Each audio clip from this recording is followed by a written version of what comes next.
So this is what it looks like. So this happens 250 times a game. So ball go to a contest. Collingwood arrive. They come to support. So it starts as a +2. They lose the handle. It goes back to Melbourne's favour. They hit a handball target here. All of a sudden, they outnumber Collingwood. But just watch how quickly Collingwood correct. And this is why they are a constant threat. This is why they are moving into that contention range. 4v1, where the bubble around the football actually is. They get a free kick there because they force them to go to speed they can't handle. We love Viney, we love Petrarca, we love Oliver. But in field play, in general play, when it's out of contest, Pendlebury, Crisp, and the young fella Carmichael, they put it to them. They said, we're going to go, we're going to run, we're going to outnumber, we're going to support, because the scoreboard says we have to. So they take a risk. They get forward of the ball. But they know that it's going to be 9v6, 8v5. Look at them just constantly coming. So Pendlebury's off Viney now by 50 metres. Crisp is in a dominant position against Petrarca. He's holding ground. He's in the middle of the ground. You can't see him at the moment. Now, Oliver corrects. Oliver gets to the footy. But this comes out, 2v2. And then watch them arrive. Bang. There's the outnumber. They link up. Pendlebury's smart enough to get the ball back into the corridor, and there you go. Pick your poison. So you've got Crisp in a great position if he gets this ball to be the goal kicker. So that's how they constantly challenge you. So they don't have to win 5 contests in a row. They win 1 and flick it to their teammates. That's why it's hard not to love. You know, Frayne McRae's got this energy for the Collingwood players at the moment to play without care. Just don't worry about the results. Just worry about turning up and we'll live with the rest. Yeah, certainly on offence, I think they've got a bit of a licence just to play, and we've seen that. Go forward, take some risks. But on defence, the way they get that outnumber, it's method. It's not just random, because they have a system where if you can come forward, you come forward off your man and you chase from behind. So when you combine the come forward press that they have and the chase from behind, you're naturally going to have more numbers around the football. So it's not a fluke. It's a work rate thing, but it's also a system and method thing that allows them to have that. But that before you go, that is a problem for Melbourne. So of all the things that people want to talk about, to me, that's the biggest challenge, is that every team now scouts that.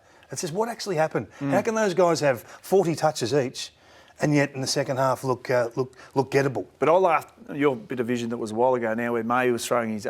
You know you've had a win. Collingwood players there go, hey, we've got the Melbourne players on defence, but organised behind the ball in the D50, the Pies. They were taking a lesson out of Melbourne's book, Kingy. Yeah, this is all about positioning, and this is why I think that you talk about pit crew all the time. We talk about it a lot. So this is not all Craig McRae.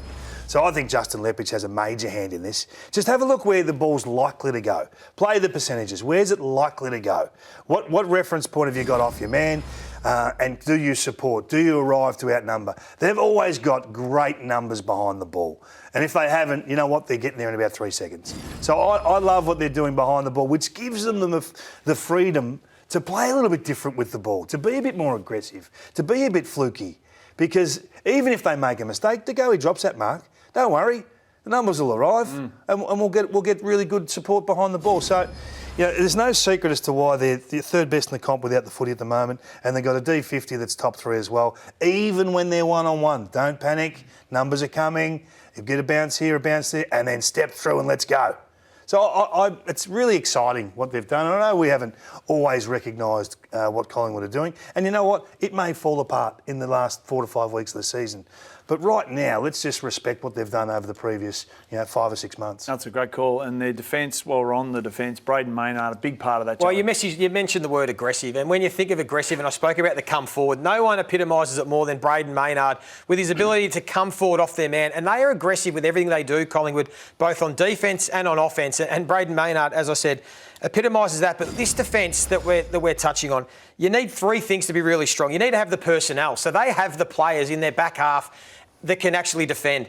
And they have the midfield group that actually want to defend. Like, there are some midfields that we speak about that are all offence, but what about this hit from Maynard?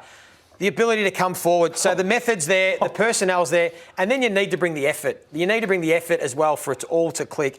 And Collingwood do that. So then when you talk about defence, they are the best defence in the competition. And when we're trying to work out why are Collingwood winning all these games, it's because for me, they tick every box you need to have to be a strong defensive team. You need to have pressure on the ball, absolutely. You need to be able to turn the ball over, intercept it, which the Pies do. Your defenders win one-on-one contests, so they intercept it. They can win when they are playing one-on-one.